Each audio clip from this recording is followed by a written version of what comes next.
Doctor জাকিরের জন্য। Doctor Naik, আপনি বললেন যে কোরআন শরীফে নাকি কোথাও কোনো ভুল নেই।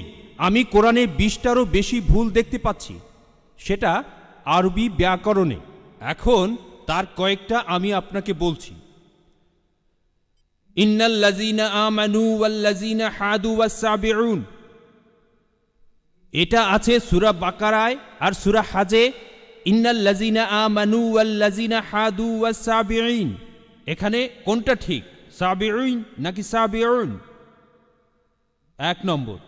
2 নম্বর হলো কোরআনে আছে, হ্যাঁ, কিন্তু এছাড়াও আরও আছে। সূরা তাহার 63 নম্বর আয়াতে ইন্না হাজানি লেসাহিরান, ভুল, ইন্না হাজাইনি লেসাহিরান, এটার কি ব্যাখ্যা দেবেন?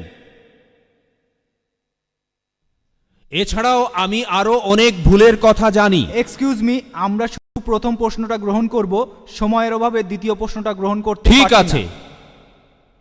ঠিক আছে। ভাই, আপনি খুব সুন্দর একটা প্রশ্ন করেছেন। আমি আরেকটু সহযোগিতা করতে চাই যে হ্যাঁ, আপনি সবগুলো ব্যাকরণগত ভুলের কথাই বলেন, আর আপনার হাতের বইটা লিখেছেন আব্দুল ফাদি।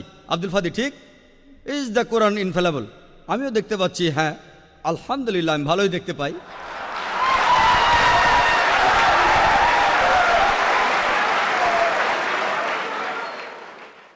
আমি এই 20টা ভুলের সবগুলোর উত্তর দেব, কারণ আমি বইটা পড়েছি। আমি সবগুলোর উত্তর দেবো ইনশাল্লাহ, ইনশাল্লাহ। 1 নম্বর পয়েন্ট ভাই, 1 নম্বর পয়েন্ট, এখানে 1 নম্বর পয়েন্ট হলো যে আরবির সব ব্যাকরণ এসেছে কোরআন থেকে। কোরআন হলো সর্বোচ্চ আরবি বই, যে বইটাতে সবচেয়ে উঁচু মানের সাহিত্য আছে।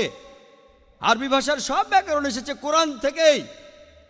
কোরআন হলো ব্যাকরণের মূল গ্রন্থ, আর কোরআন যেহেতু ব্যাকরণের মূল গ্রন্থ এবং সব ব্যাকরণে এসেছে কোরআন থেকে, কোরআনে কোনো ভুল থাকতে পারে না। 1 নম্বর পয়েন্ট।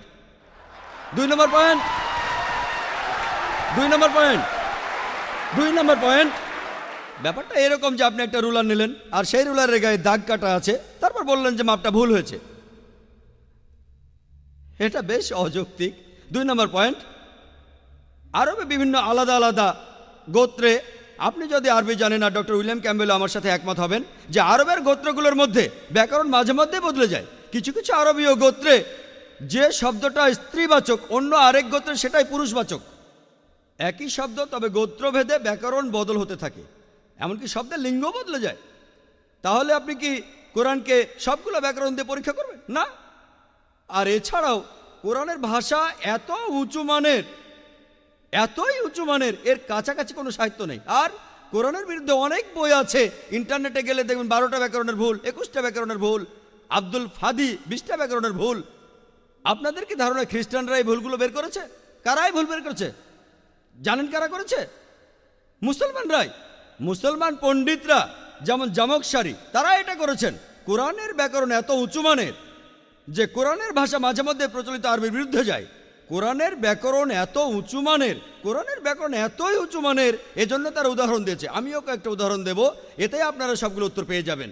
তারা উদাহরণ দিয়েছে যে কোরআনে লেখা আছে লূত আলাইহিসসালামের গোত্রের লোকজন, তারা সকল নবীকে ত্যাগ করেছে।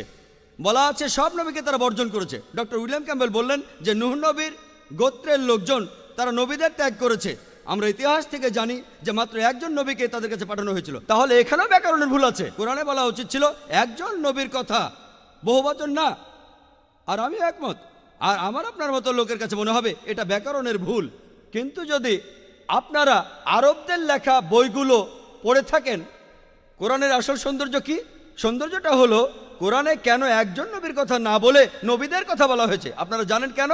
কারণ আমরা জানি যে সব নবীদের হেদায়েতের বাণী মূলত একটাই, যে ঈশ্বর একজনই, তাওহীদের বাণী, আল্লাহ সুবহানাহু ওয়া তাআলার বাণী। লূত আলাইহিস সালামের লোকজন এবং নূহ আলাইহিস সালামের লোকজন তাদের নবীকে ত্যাগ করেছিল, আর পরোক্ষভাবে নিজেদের নবীকে ত্যাগ করে তারা সব নবীদেরই ত্যাগ করেছিল।